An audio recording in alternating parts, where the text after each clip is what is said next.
I earned my degree online at Arizona State University. I chose to get my degree at ASU because I knew that I'd get a quality education, they were recognized for excellence, and that I would be prepared for the workforce upon graduating. To be associated with ASU, both as a student and alum, it makes me extremely proud, and having experienced the program, I know now that I'm set up for success. Learn more at asuonline.asu.edu. You are listening to I Am Refocused Radio with your host, Shamaya Reed. This show is designed to inspire you to live your purpose and regain your focus. And now, here's your host, Shamaya Reed.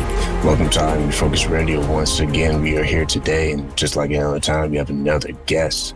Today, we're going to be talking about eating. I know, you're going to be hungry. Forgive me, but this is going to be something that I think you're going to really appreciate. Our guest today is Abila. She is a woman who's flipping the story script on what it means to have it all together. I mean, on the outside, she's thriving, successful, driven, and health conscious. But behind the scenes, Amber, once upon a time, she was caught in a silent battle with food, a struggle that no amount of willpower therapy or weight loss coaching could fix. Her breakthrough, though, it didn't come from another diet or stricker plan. Tongue tied right there. It came when she stopped blaming herself.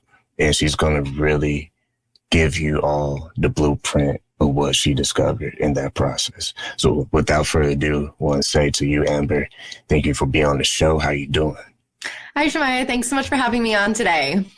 I appreciate you being on. I said in the intro, with your experience overcoming the struggle in silence, questioning your willpower, and at times probably feeling broken by habits that you felt like it just kind of got life on its own. Mm-hmm. Kind of share us the background story of what you had to go through. Mm-hmm. Yeah. So my journey started back in 2015 when I had this desire to lose weight, get healthier. And so I searched on Google what was the best thing to do, and I came across calorie counting. And so I started religiously counting my calories in MyFitnessPal. And over time, it started to become more and more of an obsession where I wanted to lose more weight. I was becoming more strict with the calories, more obsessive around it, until I was losing weight. But because I was restricting so heavily, I remember my first binge so clearly. It was a time around Christmas when we had cookies in the house, and I thought to myself, oh, I've been going so good. Let me just have one cookie.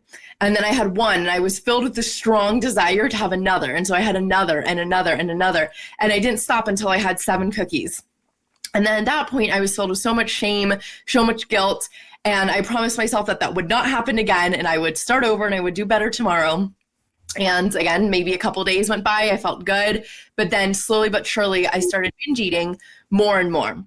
And to define what binge eating is, if you're new to this concept, I know for me, I sure didn't know what it was at first.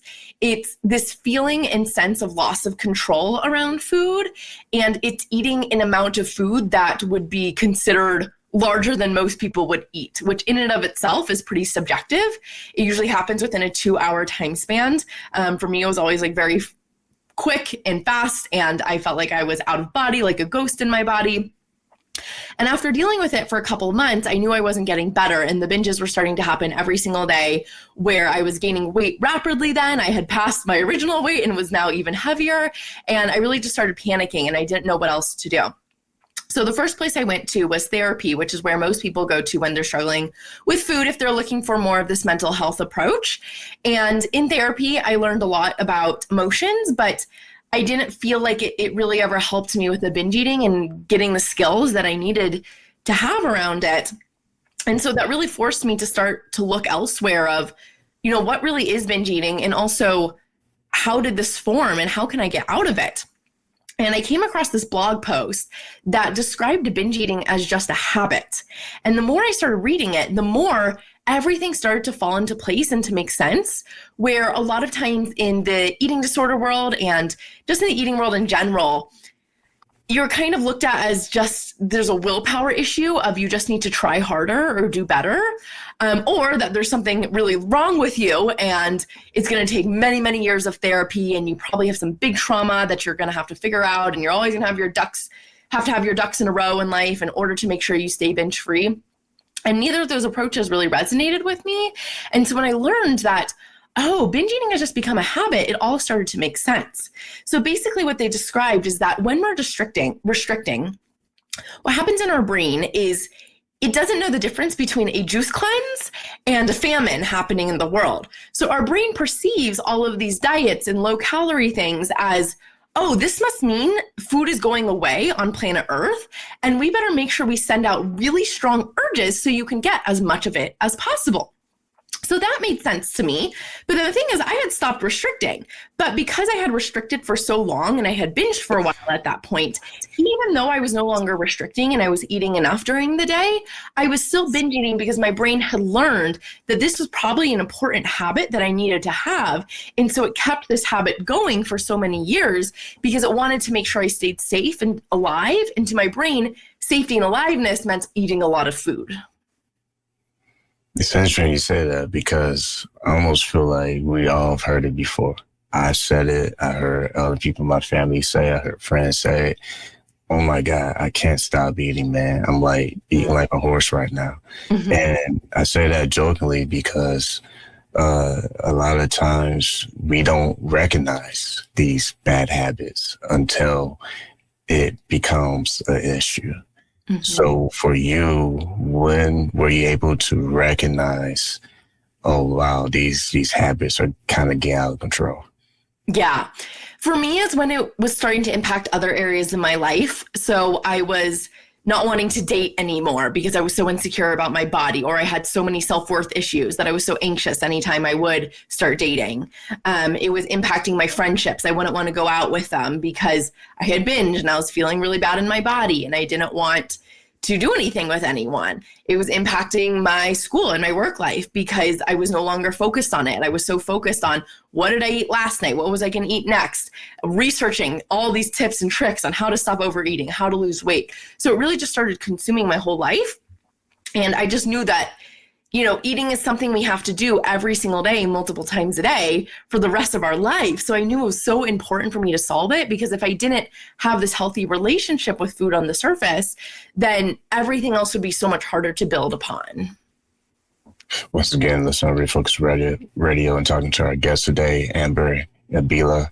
When you think about high-achieving women who are aggressively pushing themselves in whatever career that they're in and experience success, what do you believe causes them to start struggling with silently, if you will, with food? Because in order for there to be an actual real shift from where you used to be to where you want to be, something has to kind of spill over, if you will, where it's like, all right, I had enough of this process. It's time to change.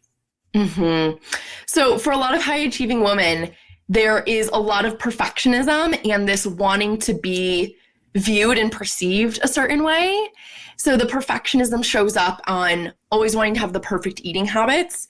And then a lot of the views is we want to be viewed as someone who's healthy, as someone who has it all together, as someone who doesn't have any issues and is almost like this perfect person. But when we have that, that creates a lot of shame when we're doing something differently. So I would go out to eat with people and I would order the salad with the dressing on the side. And then I'd come home and I would eat, half my cabinet of sweets because I didn't want anyone to see me doing that. And so it became always the secret struggle too. With a lot of shame around it because I didn't want anyone to think differently about me around it. But then it really created these additional thoughts around food where I was like, if I have sweets, I want to eat them all now because I don't know when I'm going to get them again. Now I'm going to have to look good for the next couple of days. So then that made it even worse because then I thought I had this scarcity mindset around food of it's going to go away soon. I'll start again tomorrow. So I wanted to get it all in right now versus when we learn to change that and we become okay being in this middle ground and being this imperfect human, then I have no problem eating a cookie in front of someone. And I don't feel the need to eat 10 of them right now because I know I could have one again tonight or I could have one again tomorrow. And it's not a big deal for me anymore because I've let go of this identity as like this perfect, healthy person. And that's allowed me to really be able to find this moderation with foods. And I know when you're first struggling with binge eating too, you don't really know how to do moderation. And that's the hard part, is you don't even want to start eating those foods in front of other people because you think, well, what if I binge on them? And I don't ever want to see someone have me see them binge around foods. So it is a process to get to that point, but a big step towards it is starting to let go of this idea that you have to be a perfect human in order to be worthy, in order to be loved, and really just allowing yourself to be messy and imperfect and just exist in the world, because that's what will really bring you the happiness and the success and the freedom that you're looking for. Two words I want to zoom in on. You mentioned moderation and you mentioned messy. I think that is two things, absolutes that no one can escape from when they're trying to get better in anything, not just food, but just anything. From your own personal experience, when you notice the inner work start to really pay off, where you were in better control with less worry of what you eat in public and trying to please people or trying to make them look like you had it all together. How did that inner work start to pay off for you, to where you start saying, okay, it might be messy now, but I'm gonna actually get through this and see results? Mm-hmm. Another big part of my journey was really learning how our thoughts were related to our actions and our feelings. And I learned that, anytime I have a thought, this is creating a feeling in my body and that's leading to my actions. So how this tied in with the habit loop stuff is I would sometimes have a thought of, I need food right now. I need to binge. I cannot sit with this feeling of the habit. And then that would create like this hopelessness for myself. And then I would go and binge, and I'd go back into the habit loop, which would reinforce that brain pathway. And it would make it more likely that I would do it again tomorrow. So one thing I started to look at is, how are my thoughts not true? And really looking at how I could really dispel them. And one thought that you mentioned earlier that I think was really important was this thought of, I can't stop eating. And it sounds so innocent and it feels so true, of like you're eating something, you're like, I can't stop. But we want to think about like how that thought creates a certain feeling. That thought's probably going to feel also like hopeless. Also like there's just like nothing I can do about it. You're going to feel out of control. And your actions from that are going to be, you're going to continue to keep eating. So one like very concrete different thought for that I love is reminding yourself that you always do stop eating. No one has come to me and said, Amber, I've continued to eat every single day from the last 25 years and I've never stopped. Like, no, we always do stop at some point. It's usually, might be beyond where you want to be stopping, past fullness, but you do stop at some point. So it's important to remind yourself, I do always stop. It's just deciding to stop a little bit sooner, a few bites sooner, one cookie sooner. So you have that ability in you that you say, I can stop. It's like, okay, well, what would I need to shift in order to stop just a little bit earlier then? Because that will give you that hope when you think, instead of, yeah, I can stop eating. And actually, I always choose when I stop eating. There isn't some magical force that comes over me where I stop eating all of a sudden. I decide to stop. And when you think I can always decide when to stop, that brings you your power back and makes it more likely that you actually will stop eating when you want to. Once again, listening, I'll Refocused Radio, watching this online, talking to Amber, Abila. Speaking of stopping, I think that is something that we get better as we are more committed to the process of, this is still something I want to get better at, because it's easier said than done. When you think about tools that you provide for your community, go talk about your podcast. And right now, if you don't mind, what are some of the ways you give to your community, some of the rewiring options and trying to slow down and stop those old patterns that they've been used to? Because sometimes this stuff happens because of stress. People are going through some pain and that triggers some emotions, and what's better than watching Netflix and eating some food? Mm-hmm. Mm-hmm. One of my favorite tools I've ever created is actually something that I'm giving away for free, which is my guided audio to stop a binge in its tracks. So these urges that come up, most of us have no idea, like really what are urges? How do I handle them? How do I sit with them? And urges at the core of it, they are this feeling, this emotion of over desire. It is too much desire for something because we have a normal level of desire for food, which is hunger. That is something we want to act on, that desire for food. But then there's this over desire, which is when we desire food beyond hunger and we're full and we don't need it anymore. And that's what we want to learn how to sit with and not act on so we can tell our brain this isn't a habit we need. So what I do for you in this guided audio to stop a binge is I take you through, first I give you a couple reminders about like what urges are, how they're meaningless, they're harmless, they're powerless, you can sit with them. But I also take people through a visualization. And visualization is a really powerful tool because it essentially gives our brain a blueprint of how we want to be, and it allows us to see things ahead of time. So what I have people do is I have them visualize, well, let's say you do eat all this food right now. Your brain is telling you, I want to eat that whole row of Oreos. I want to eat that chocolate bar. I want to pull out the Ben & Jerry's. And then you just think about that first part. Oh my gosh, it's going to taste so good. It's going to taste so delicious. We need to tell ourselves the rest of the story because if it was just good and delicious and we moved on, we were fine, then there'd be no problem with it. But that's not the whole story. The whole story is we eat it and then we're flooded with the guilt and the shame. And then we check in with our body and we're getting that horrible sugar rush and we're feeling really thirsty and we're feeling really bloated and tired. And then we can't sleep that night. That's what we need to show our brain of, the results of it. So I walk you through that part of like, okay, let's see what happens after. But then we think about the alternative too. It's like, let's imagine we sit through this moment of discomfort where you're getting this urge, it feels hard, but then you get out of it. And you're feeling so proud of yourself and you're so excited, you're so elated, you feel amazing in your body, you go back to work, you have energy. And then the next day it's easier for you because you have just now told your brain that this is not a habit I no longer want. And in that moment, it literally rewires that brain pathway and deconditions it so it is not as strong. Now, of course, the more we do it, the less strong, the more we sit with urges, the less strong that brain pathway will be until it eventually like prunes itself away.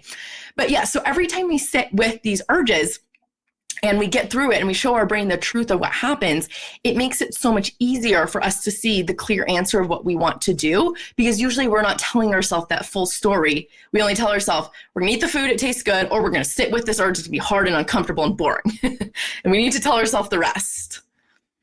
Yeah, I can't say that better than what you just said. That's why you're the one shining on this episode, because a lot of times we can put too much energy in overthinking how to do something versus, okay, let's just worry about what could happen if I actually follow through with this. Mm-hmm. That's when the signal of having better control gets stronger, because if we just go based on how we feel that time of the day, we may not have our feelings lead us to the best activity, and that can really have a domino effect. So I like what you said there.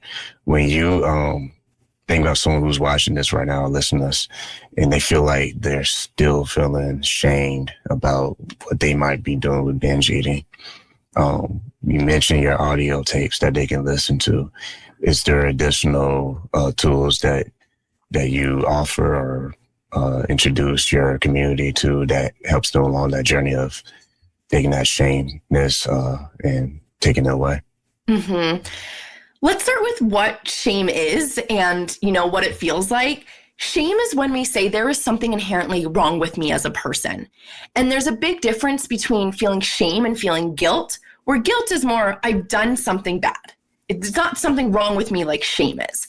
And so it's really important to look at shame as something that, is really self-created. It is not inherently wrong that you are eating food. And that's what, when we simplify it down, we take away all the drama that we have about it. All that's happening at the end of the day is you're eating food. Yes, it might be more food than your body needs, but there is nothing wrong with eating food. No one out here is killing puppies, murdering kids. We're eating food, and that's okay. Yes, we might want to change it, but really just taking that shame away from it, because I call it the shame bubble, which is when we're in the shame bubble, we can't really see our way out of it. We feel trapped and we can't do anything about it. We just feel hopeless. We feel a lot of despair and we just get stuck. So we first kind of need to pop out of that shame bubble and say, you know what? I've done some things. I don't really love that I'm doing them, but that's okay. I'm still a good person deep down. I'm just eating some food. Let me figure this out now. So once you get out of that shame bubble, then I think it's really helpful to find others who have maybe been in your position and come out of it, like me, or if you have another coach or person that you love. But I have a free community on Facebook as well. It's called Become a Confident Eater support group. So that I think is really important, to find something where you can find community in and remind yourself that you're not broken, that you're not alone in this. Because something I see all the time that will happen is people will hear someone else talking about this, whether it's me or another person in my community, and they'll be like, oh my gosh, that's me too. I didn't realize this was such a normal thing, or that someone else dealt with this, and like all of the weird things. I mean, I have done so many weird things with food. Like I can't even imagine, some of the other things people have done too that they feel so much shame about, but they're really just like, it's actually a normal response to restriction and deprivation around food. There was a study, it's the largest study done that basically shows why diets don't work, called the Minnesota Starvation Experiment. And they basically, to sum it up very quickly, they took a whole bunch of very healthy men and essentially starved them to try to see what were the effects of starvation during World War II. And the men started exhibiting these really weird behaviors where they would sneak food and they'd hide food. They'd steal food from stores. They would like mix food with water to try to make it last longer. They would take it from their friends. They would intensely study cookbooks. They became obsessed with cookbooks, even though if they had no prior interest in cooking. So they did all these like weird things around food, but they're actually not that weird if you think about how our brain is wired for survival. So also remembering that too, like, all of the weird things you're doing, when you look at a biological sense, they probably make a lot of sense when we look underneath the surface of them. Yeah, it's funny you said survival. That's exactly what I saw in my mind when you were sharing those studies, because I think, like I said earlier, you can't overcomplicate some things. And based on what you're saying, is no big secret, long magical formula, equation, if you will, that you're trying to put out for the audience. Is basic skill sets and basic knowledge that only someone who actually been through it can give. And I think that's what's so awesome about this show, is that when people like you have been through certain things, other people might give a lot of fluff and be like, oh, a lot of noise. But you just cut right to the chase and you're like, yep, check that box, I done that. That's what's amazing about the show. I mean, me, myself, man, in college, there are times I'll eat a whole bag of chips and get another chips. I'm not talking about the small bag that you get in the vending machine. I'm talking about like the big one that you get in some grocery store. And so I think this is something that I hope a lot of people appreciate, because I think it hits everybody. It just hits everybody differently. That said, someone watching, listening, they want to keep up to date to what you're doing in the world. What's the best way that they can find you online and keep in touch? Mm-hmm. Yeah, so the best way is going to my website, theconfidenteater.org. That's where you'll find my guided audio to help you stop a binge. There's also links to my Instagram account, my Facebook support group there as well, and my podcast. I release new episodes every week on my podcast, Become a Confident Eater. So those are really fun, like bite-sized, kind of like coaching lessons almost on, little individual topics to help you stop binge eating. So all of those are a great place to check me out next.